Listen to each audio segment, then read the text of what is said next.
수요 리바이벌에 오신 여러분을 주님의 이름으로 사랑하고 축복합니다. 자, 오늘은 바울의 3차 전도 여행과 관련된 책들 가운데에서 지난주까지는 고린도서, 그리고 오늘 로마서를 보게 되겠습니다. 자, 로마라고 하는 나라 여러분 굉장히 많이 들어보신 나라죠. 로마는 제국이었었습니다. 굉장히 넓은 영토를 가지고 있었고, 전쟁을 통해서 지역을 확장시키는 그런 기능을, 그래서 군사력이 굉장히 중요한 나라였었습니다. 영국에서부터 아라비아 반도까지 그 영토였다라고 이야기를 하고, 인구는 대략 80만 명 정도 됐다라고 합니다. 야, 제국이 80만 명, 야, 우리나라가 5천만 명, 6천만 명을 지금 다가가고 있는데 80만 명 너무 적은 것 아니야? 라고 말할 수 있겠지만, 이 당시로서는 굉장히 큰 인구였었습니다. 연천이 인구가 몇 명입니까?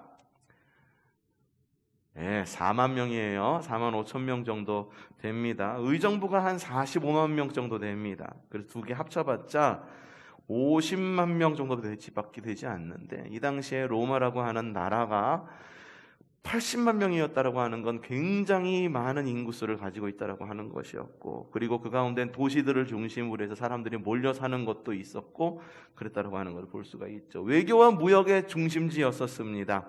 하지만 사도들이 직접 세운 교회는 없었다. 유대인, 로마인, 이방인들의 자체적인 공동체를 이루고 있었던 것이 그런 바로 로마 제국에서의 모습이었다라고, 어떤 특정 지역이었을 거예요. 네, 그래서 그렇던 모습을 가지고 있었다. 자, 로마서는 왜 기록이 되었느냐? 로마서는 로마 안에, 그리고 교회 안에 세워진, 로마 안에 자체적으로 세워진 그 곧 교회 안에 사도가 없었어요. 그러니까 자체적으로 세워진 교회였었습니다. 평신도들을 중심으로 모인 교회였다라고 하는 거죠. 그러다 보니까는 사도의 가르침 혹은 뭐 그런 가르침들이 굉장히 좀 부족하고 신학적인 바탕이 굉장히 약했죠. 그렇기 때문에 구원의 원리를 로마서를 통해 갖고 편지를 통해서 말해주고, 그리고 성도와 성도 사이에 기독교적 세계관의 일치를 위해서 로마서를 기록했습니다. 로마서는 바울 서신 가운데에 가장 신학적입니다.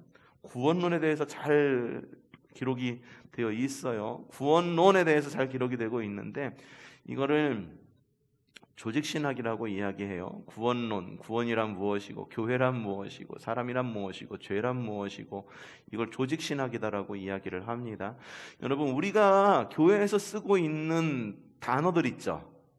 요게 원래 기독교 단어였을까요? 은혜, 이게 기독교 단어였을까? 우리나라에서 쓰일 때 죄, 이것이 기독교의 단어일까요? 모르겠어요. 선교의 역사를 보면 알 수가 있어요. 선교의 역사. 어느 지역에 선교사님들이 들어가십니다. 선교사님들이 들어가셔서 포교를 하는 거예요. 뭐 학교도 짓고 병원도 짓고 이런 식으로 선교에 열심을 다 하시죠. 성경도 번역을 합니다. 근데 사람들에게 기독교란 무엇인지 설명을 하는 거예요. 그런데 기독교적 용어를 갖고 헬라어나 히브리어로 쓰여진 그 단어를 갖고 고스란히 이야기하면 사람들이 알아들을 수가 없어요. 알아들을 수가 없습니다. 하마르티아가 뭔지, 뭐 아니면은 뭐 게헨나가 뭔지 말하면은 알아들으십니까? 여러분, 잘못하면은 뭐 지옥 가요 이렇게 이야기를 해야지 알아들을 수 있잖아요. 그래서 그 선교하는 그 나라, 그 지역에서 가장 널리 퍼져 있는 종교, 그리고 사람들이 가장 많이 알고 있는 단어들을 차용을 합니다. 그래서 선교를 하게 되는 거예요. 우리가 사용하는 교회 안에서의 많은 단어들이 불교 용어입니다. 알고 계셨을지는 모르겠지만 불교 용어입니다. 은혜, 불교 용어입니다. 자비, 불교 용어입니다. 죄, 불교 용어입니다. 천국, 불교 용어예요. 그럼 지옥도 불교 용어입니다.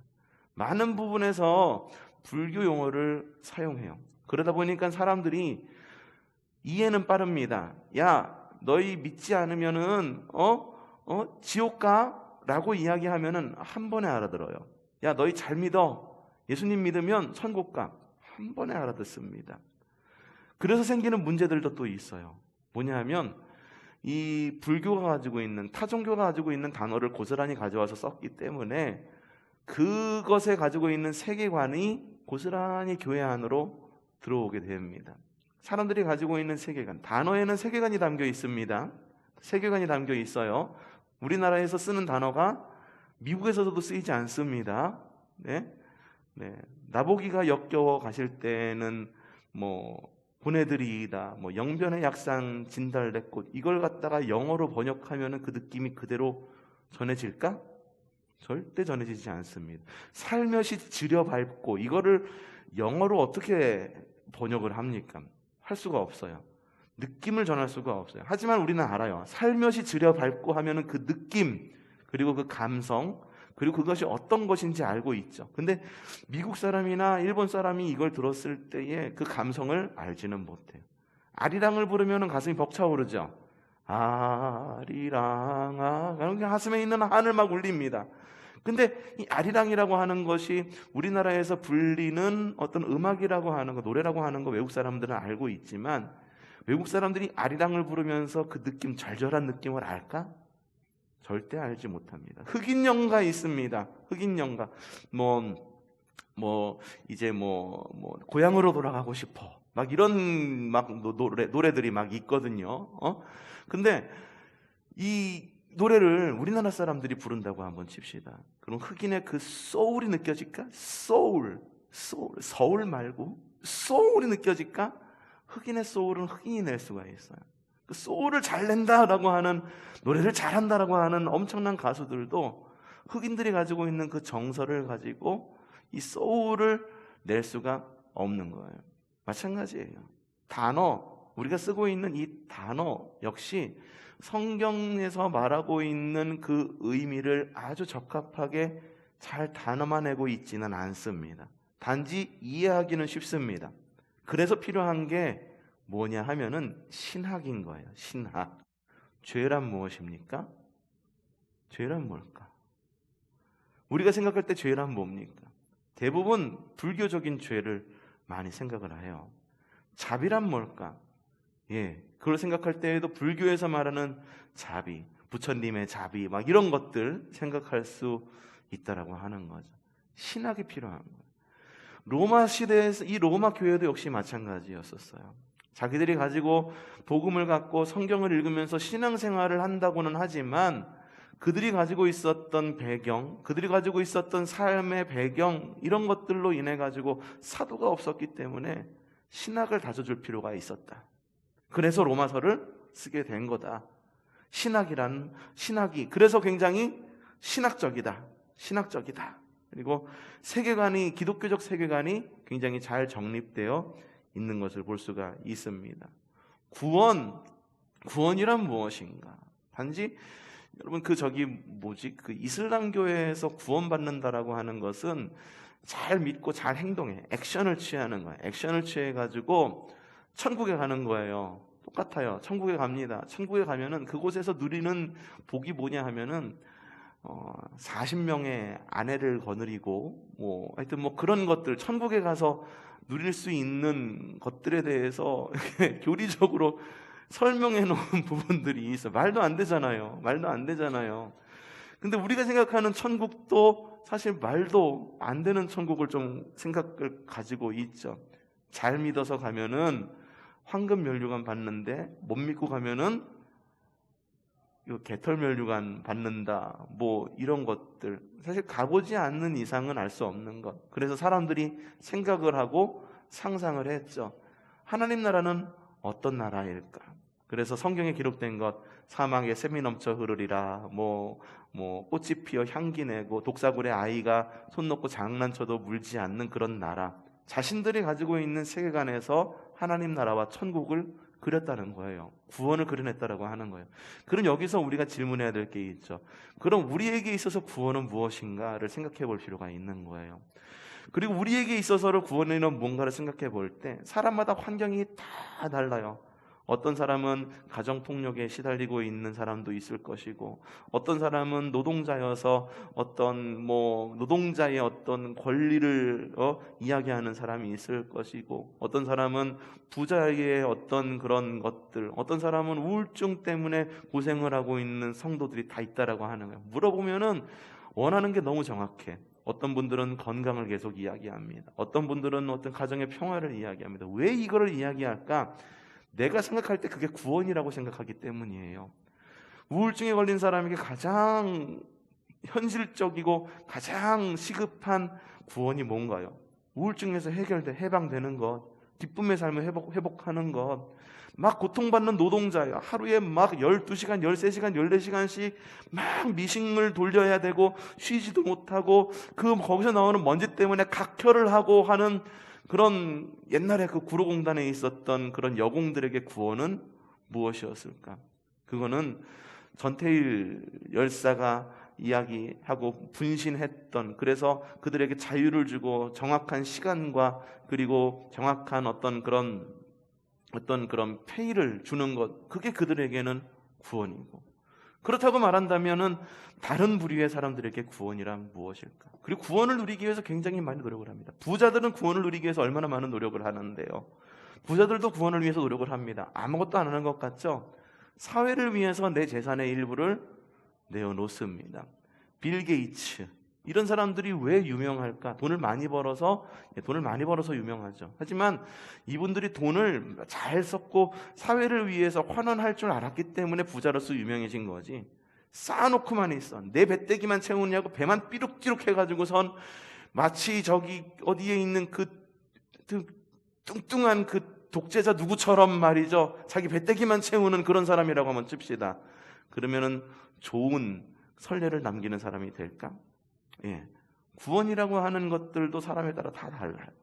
일치된 어떤 구원의 것, 그게 바로 신학이고 조직 신학이다라고 이야기를 하는 겁니다. 구원이란 제가 설교했었죠. 칭의, 그 다음에 뭡니까? 성화, 그 다음에 영화. 근데 우리는 대부분 구원이라고 말하면 예수 믿고 천당 가면 되지 단순하게 생각합니다. 구원은 단순하지 않아요. 그 과정도 굉장히 처절했을 뿐만 아니라 그리고 구원의 과정도 처절했을 뿐만 아니라 이루어지는 그 과정 역시 단순하지 않아요. 도식화해가지고 예수 믿고 구원받아, 믿음으로 구원받는 건 맞습니다. 하지만 그 가운데는 신학적으로 해석되어져야 될 부분이 얼마나 많은지 모른다라고 하는 거죠. 어쨌든 그래요. 그것이 바로 출발점이 바로 이 로마서에 아주 잘 기록되어 있다라고 하는 거예요. 핵심 장은 8장입니다. 8장에 뭐라고 기록되어 있는지 여러분들 나중에 찾아보시기를 바라고, 수신자 로마 교회 성도들입니다. 기록 연대는 바울이 3차 전도 여행 당시 고린도에서 기록을 했습니다. 대략 AD 56년쯤에 기록되지 않았을까 유추해 볼 수가 있고, 핵심 단어는 복음 그리고 믿음으로 구원받는다. 자, 로마서 1장 16절에서 17절 이렇게 나와 있습니다. 좀 읽어보죠. 시작. 복음을 부끄러워하지 않습니다. 이 복음은 유대 사람을 비롯하여 그리스 사람에게 이르기까지 모든 믿는 사람을 구원하시는 하나님의 능력입니다. 하나님의 의가 복음 속에 나타납니다. 이 일은 오로지 믿음에 근거하여 일어납니다. 그것은 성경에 기록된 바 의인은 믿음으로 살 것이다 한 것과 같습니다. 복음의 핵심 단어 이신득의, 믿음으로 구원받는다. 이신칭의라고 말하기도 합니다. 복음이 굉장히 중요한 것이 바로 로마서다라고 말합니다. 로마서는 크게 두 부분으로 나눌 수가 있습니다. 1장부터 11장까지 보면은 여러분들 숲길잡이 보면은 교리 그리고 윤리 이렇게 본론 부분이 나와 있죠. 1번부터 6번까지 왜 구원인가, 구원의 방법, 즐거운 이유, 영원한 구원, 성도의 특징, 유대인과 이방인의 구원, 이게 9장부터 11장까지 복음에 대한 내용이 쭉 적혀 있고요. 우리가 믿는 기독교란 무엇인지, 그리고 12장부터 마지막 장까지는 그러면 복음은 이런 건데 과연 우리는 어떻게 살아야 되는가에 대해서 나오고 있습니다. 자, 왜 구원이 필요할까요? 자, 여러분, 왜 구원이 필요할까요? 왜 구원이 필요할까요? 그 구원을 위해서 사람들이 굉장히 많은 노력을 합니다. 지난주 이 시간에는 나라의 구원을 위해서 여러분 투표하셨어요. 투표도 역시 구원과 관련된 굉장히 중요한 일입니다. 사람들이 이번에 굉장히 목숨 걸었죠. 왜 목숨 걸었을까?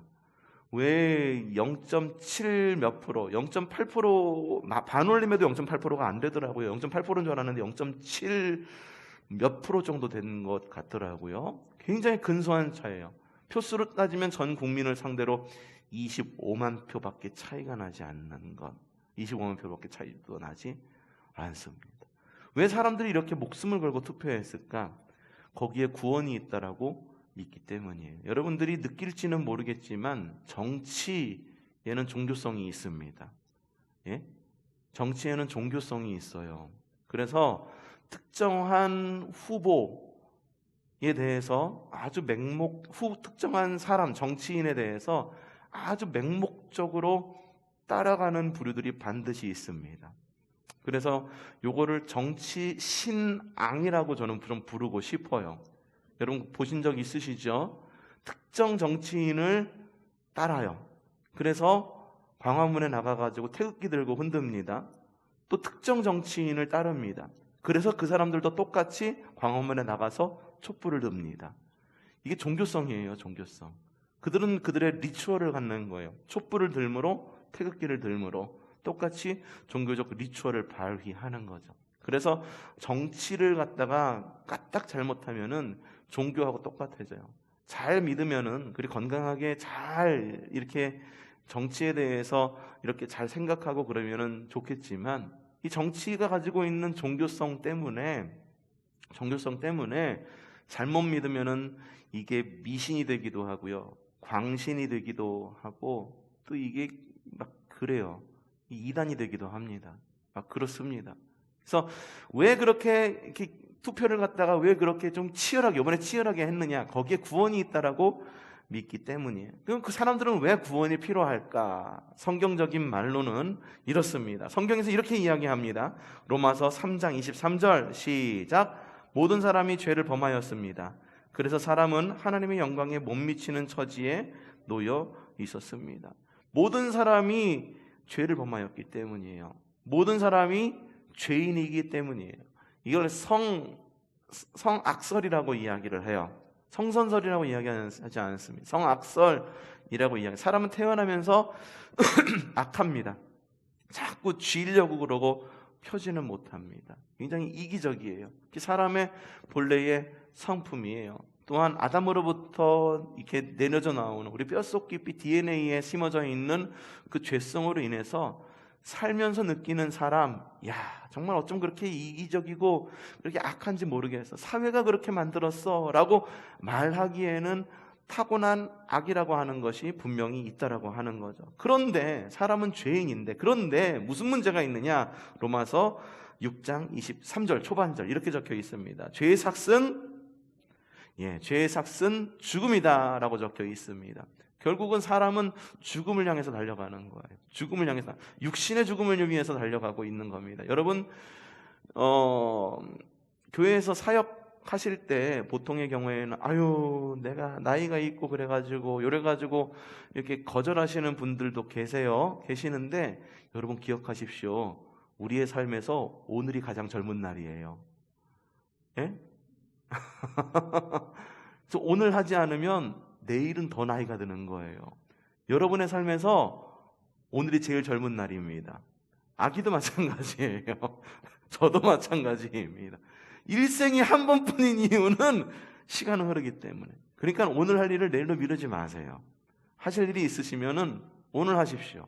내일을 하게 되면은 내일은 24시간만큼 더 나이 든 몸으로 해야 되는 거예요. 의지도 약해지고 체력도 약해지는 거예요. 제가 왜 이런 생각을 하게 됐냐 하면 라디오를 키고 가는데 라디오에서 그런 노래가 들리더라고요. 나이야 가라, 나이야 가라, 나이야 가라, 그래갖고 그런 노래 있어요? 여자가 부른 여자 가수가 부른 건 나이아가라 부르는데 뭐 오늘이 제일 젊은 날이지. 그런데 들어보는데 너무 설득력이 있는 거예요. 맞아, 오늘이 제일 젊은 날이에요. 맞아요. 그렇더라고. 그러니까는 그런데 우리의 삶 왜 그러냐? 우리는 날마다 죽음을 향해 달려가고 있기 때문에 하루하루씩 우리의 생명을 갖다가 포인트를 이렇게 까나 나가고 있는 겁니다. 이런 까나가고 있다라고 하는 말 아니고 좀 좋은 말 없을까? 이렇게 뭐라고 그래야 되지? 포인트 하나씩 잃어가고 있는 거예요. 오늘이 제일 젊은 날이에요. 그래서 죄의 삭은 죽음이요. 예, 맞습니다. 죄에 대한 문제는 생명에 대한 문제입니다. 예수님께서 왜 십자가를 지셨을까? 생명의 문제이기 때문이에요. 죄의 삭, 죄는 반드시 사망을 낳기 때문이에요. 야, 그렇다면은 죄를 해결하기 위해서 내가 죄인이라는 걸 갖다가 깨달아야 돼. 그럼 깨달으면 우리는 구원을 받을 수가 있을까? 불교에서는 그렇게 이야기합니다. 도교에서도 그렇게 얘기합니다. 그래서 불교의 유명한 스님이 이렇게 이야기하셨잖아요. 산은 산이요, 물은 물이다 라고 이야기를 했잖아요. 그분은 그게 깨우침인 거예요. 그게 깨우침인 거예요. 야, 산은 산이고 물은 물이구나. 세상의 이치를 깨달은 거죠. 그걸 뭐라고 말합니까? 성불이라고 이야기하죠. 불교에서 말하는 구원을 얻은 거예요. 도교는 어떻습니까? 막 TV를 보면 폭포수가 막 내리꽂히는 곳에 가갖고 그거 차가운 거 다 먹고 앉아갖고 이러고 앉아가지고선 뭔가를 갖다가 이렇게 하려고 이렇게 이야기를 하잖아요. 왜 그럴까? 왜 그럴까? 깨우치려고. 세상의 이치를 깨우치려고 그렇게 하는 거죠. 그러면은 스스로 이런 깨달음으로 구원을 받을 수 있을까? 생각해 보십시오. 여러분, 더러워진 손으로 얼굴을 아무리 문대봐야 얼굴도 같이 더러워질 뿐입니다. 더러워진 손으로 얼굴을 씻으려면 어떻게 해야 되냐면 손부터 씻어야 되는 거예요. 그래서 우리가 손부터 씻는 것, 내가 곧 기본부터 씻는 것, 그걸 뭐라고 하냐면 그걸 칭의라고 이야기를 하는데 성경에 이렇게 적혀 있습니다. 3장 11절 시작. 이와 같이 여러분도 죄에 대해서는 죽은 사람이요 하나님을 위해서는 그리스도 예수 안에 살고 있는 사람이라는 것을 알아야 합니다. 예, 구원받은 사람은요 죄에 대해 죽은 사람이다. 그러므로 우리는 그리스도 안에서만 구원을 받을 수가 있다. 누군가의 도움을 받을 수가 있는데 어떻게 해야 되느냐? 뒤에 다시 한번 이야기를 할 거지만 모든 종교에서는 뭐라고 이야기하냐면 선행으로 구원을 받을 수 있다라고 이야기를 합니다. 착한 일을 하는 거예요. 부자들이 누구른가를 위해서 돈을 쓰는 것, 기부하는 것, 뭐 이런 것들 왜 그럴까? 내가 가진 것에 대한 부담감, 번 것에 대한 부담감을 사람들과 나누기 위하는 거죠. 그래서 선행, 거룩한 선행으로 구원받을 수 있다라고 이야기를 합니다. 그런데 기독교에서는 뭐라고 이야기하느냐? 사람의 행위로 구원받을 수 있다, 없다? 사람의 행위로 구원받을 수 있다, 없다? 없다라고 하는 거예요. 여러분, 나는 믿음으로 구원받는데 무슨 말이에요?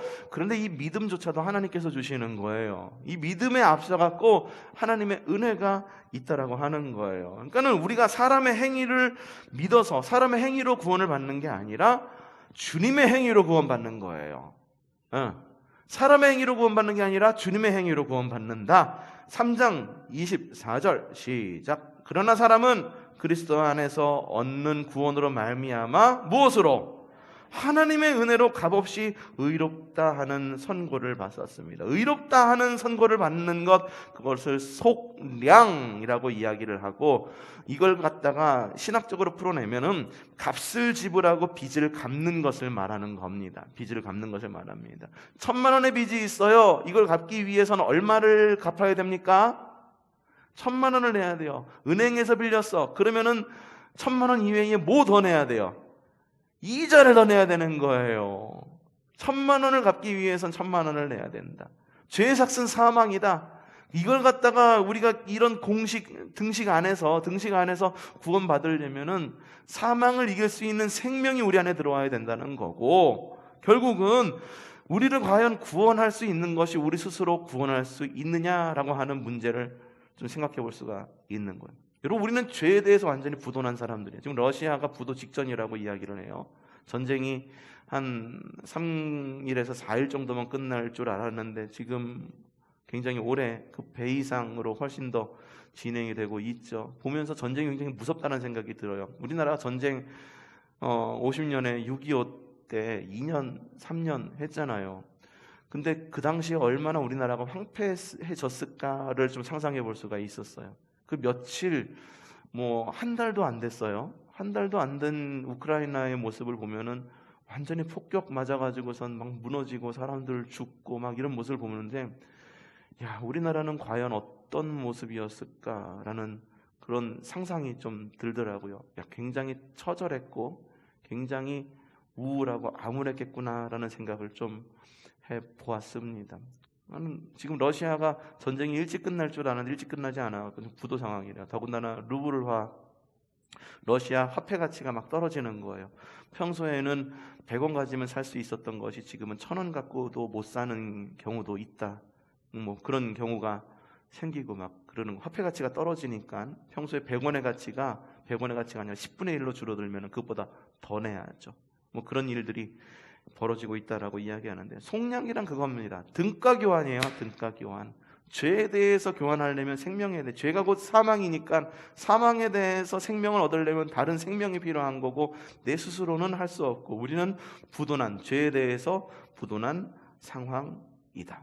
그래서 우리를 위해서 대속하실 분이 필요했는데 사람으로는 안 돼요. 사람으로는 안 돼요. 대신해 갖고 피로 인해 갖고 속량하는 방법이 구약 시대, 신약 시대에도 있었습니다. 짐승에게, 그렇죠? 죄를 전가해 가지고 짐승의 피로.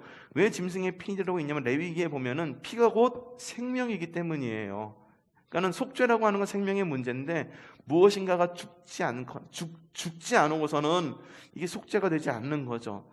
그런데 그게 임시방편이었을 뿐인 거죠. 최고 길어봤자 1년, 대속죄일 1년밖에 되지 않아요. 그래서 계속해서 갱신할 수밖에 없었는데 영단번에 제사가, 피의 제사가 필요했다. 근데 사람의 피로는 안 돼. 내 피로도 안 돼. 내가 갚을래야 갚을 수가 없어. 능력받기야. 우리는 부도가 났기 때문에 갚을 수가 없어. 누군가의 도움이 필요했다. 하나님이시면서 사람이신 하나님의 어린 양. 자, 봅시다. 로마서 3장 25절 시작. 하나님께서 이 예수를 속죄의 제물로 내주셨습니다. 그것은 그의 피를 믿을 때에 유효합니다. 하나님께서 이렇게 하신 것은 사람들이 이제까지 지은 죄를 너그럽게 보아주심으로써 자기 의의를 나타내시려는 것이었습니다. 예수님께서 속죄 제물이 되셨다. 그래서 하나님의 어린 양이라고 말하는 것을 볼 수가 있는 거예요. 어린 양, 번제, 속죄 제물로서 사용됐던 어린 양에 비교해서 예수님을 어린 양이다라고 이야기를 하고 있는 것을 볼 수가 있습니다. 자, 그러면은 우리는 어떻게 되는가? 구원을 받게 되는 거예요. 주님을 믿음으로 말미암아 구원을 받게 되는데, 여러분 그러면은 생각해 볼 게 뭐냐면 가장 큰 죄가 뭘까? 여러분이 생각할 때 가장 큰 죄가 뭐라 생각하십니까? 살인죄, 아동학대죄, 무슨 성폭력 이런 게 큰 죄라고 여겨지십니까? 가장 큰 죄는 내 스스로 의인이다 생각하는 거예요. 내가 옳다라고 생각하는 것이 가장 큰 죄입니다.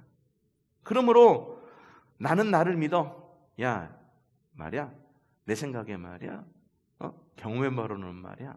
내 말 들어. 아니야. 라고 이야기하는 거. 신앙생활 이렇게 하기만 해. 정답을 내주는 거 좋아 보이잖아요. 그리고 편하죠. 정답을 내주면 편해요. 근데 신앙생활에 정답이 없어.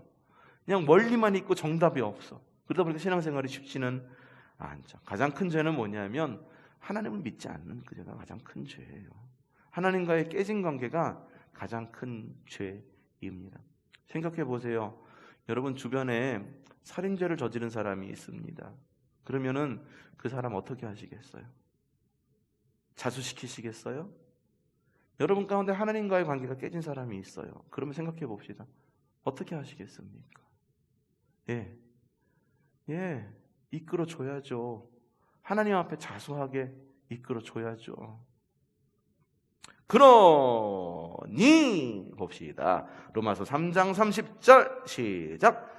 참으로 하나님은 오직 한 분뿐이십니다. 그러므로 하나님께서는 할례를 받은 사람도 믿음을 보시고 의롭다 하시고 할례를 받지 않은 사람도 믿음을 보시고 의롭다고 하십니다. 나를 의롭게 하시는 분이 누구이시냐는 거예요. 나를 의롭다고 하시는, 내가 나를 의롭다라고 할 수 있나? 아니다. 주님만이 나를 의롭다 하실 수 있으시다. 주님만이 우리 가정을 구원하실 수 있으시다. 주님만이 우리 사회를 구원하실 수 있으시다. 대표적으로 믿음으로 의롭다함을 받은 사람이 누구였을까? 로마서 4장 3절 시작. 성경이 무엇이라고 말합니까? 아브라함이 하나님을 믿으니 하나님께서 그를 의롭다고 여기셨다 하였습니다. 아브라함을 이야기한 이유가 있어. 그들의 믿음의 조상 아브라함은, 그쵸? 믿음의 조상 이야기. 아브라함과 이삭과 야곱의 하나님, 모든 복의 근원, 복덩어리였기 때문에 아브라함을 이야기하는, 아브라함이 의롭다 여김을 받은 것은 이삭을 드렸기 때문에 의인일까? 하나님께서 야 바쳐 이러니까 바쳤기 때문에 의인일까? 얘는 부흥 강사님들이 그런 얘기 많이 하죠. 바쳐 종탑 올려 뭐 하자, 뭐 옛날에 그 있잖아요, 집 팔아 가지고선 교회 종탑이 다 허물어져 가는데 뭐 집 팔아 가지고선 이렇게 했는데 그 자녀들이 잘 됐다라고 하는 뭐 그런 간증. 내가 무엇을 했기 때문에 의인이고 무엇을 했기 때문에 신앙생활을 잘하는 걸까? 아니에요. 아브라함이 의인이라고 여겨지는 것은 이삭을 드렸기 때문에 의인이 아니라 의인이었기 때문에 이삭을 드릴 수가 있었던 거예요. 이 우선순위가 굉장히 중요합니다. 이게 깨지면은요, 자꾸만 내가 무슨 어떤 행동으로 구원을 받으려고 합니다. 내가 그냥 무슨 행동으로 주님과 쇼부 보려고 그래요. 퉁치려고 그래. 자꾸만 퉁치려고 그래. 이러면 안 되는 거예요. 우리의 행위로는 절대로 구원받을 수 없다. 선행의 열심으로 의인이 되는 것이 아니다라고 하는 거예요. 한번 대표적으로 한번 봅시다. 행위라는 것을 구원으로 받는다. 내 수중에 100만 원이 있어. 그러면 요거 100만 원을 누군가 가난한 사람을 위해서 얼마를 써야 의인이라고 여김을 받을까요? 자, 봤습니다. 땅. 자, 선행 100만 원 여러분들에게 다 주어져 있고, 함께 우리 저기를 해봅시다. 경매를 해봅시다. 선행. 자, 10만 원. 자, 20만 원, 50만 원. 반을 써야 그래도 선행이다. 100만 원 있으면 100만 원 써야 선행이다 하시는 아무도 없으세요? 여러분 생각할 때 아마 100만 원 있으면 100만 원을 다 써야 의인이지 않나라고 생각할지도 몰라요. 한번 여러분 생각해 봅시다. 여러분 수중에 100만 원 있으면 100만 원 다 쓰세요? 다른 사람들을 위해서 나도 써야 될 것도 있고, 실제적인 우리의 삶 가운데의 벽에 부딪히잖아요. 우리가 스스로 의인이 되려고 노력을 하잖아요. 그러면은 그 벽에 반드시 부딪히려고 되어 있어요. 재정적 100만 원 이야기했으니까 이야기합니다. 이게 재정적 한계에 부딪힙니다. 노력의 한계에 부딪힙니다. 나이의 한계에 부딪힙니다. 성별의 한계에 부딪혀요. 학력의 한계에 반드시 부딪히게 되어 있어요. 그래서 처절하게 느낍니다. 나는 여기까지인가 보다. 못해요. 계속 못한다는 이야기만 계속 하게 되는 거예요. 왜? 스스로 뭔가를 갖다가 하려고 그랬는데 이전 같지 않거든. 여러분이 제일 젊은 때는 언제다? 오늘이다. 지금이다. 여러분은 벌써 아까 전에 이 이야기를 한 때보다 몇 분 더 늙으셨습니다. 어떡하시겠습니까? 바로 지금 주님을 믿음으로 함께 하나님 나라를 살아가야 되지 않겠습니까? 내 힘으로는 할 수 없다. 누구의 힘으로? 주님의 힘으로. 그것이 바로 로마서가 이야기하고 있는 것. 자, 여러분이 오늘 가지고 있는 우리가 주 안에서 즐거워하는 이유, 여기부터는 다음 주부터 이야기를 하고, 그리고 뒷부분 의롭다 여김 받은 자는 어떻게 살아가야 되는가, 이것도 역시 다음 주에 이야기하도록 하겠는데, 로마서에서 말하는 거는 아주 명확합니다. 믿음으로 구원받는다. 그런데 믿음으로 구원받는다라고 그래가지고 이 믿음이라고 하는 것이 나의 구원의 행위인가? 아니다. 먼저 하나님의 은혜가 있었다. 결국은 우리는 하나님의 은혜로 구원받는 사람이다라는 것을 이야기하고 있다라고 하는 것, 요거를 마음속에 깊이 생각하시면서 내일보다 더 젊으신 우리 성도 여러분, 오늘 할 일 내일로 미루지 마시고 오늘 할 일 오늘 열심으로 잘 살아가시고 성도의 도리를 잘 하시고 하나님 나라 잘 이루어가는 믿음의 성도 되시기를 주님의 이름으로 축복합니다.